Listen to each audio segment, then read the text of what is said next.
خدا نے ہمیں کیوں بنایا؟ خدا نے آزاد اور بے غرض محبت کی بنا پر ہماری تخلیق کی۔ جب ایک انسان محبت کرتا ہے، اس کا دل چھلکتا ہے۔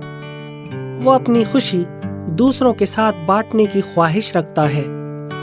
اس کی یہ صفت اپنے خالق کی طرف سے آئی ہے۔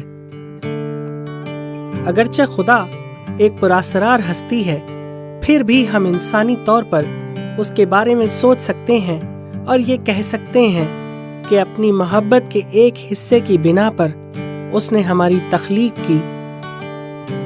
وہ اپنی ازلی خوشی ہمارے ساتھ بانٹنا چاہتا تھا، جو کہ اس کی محبت کی مخلوق ہیں۔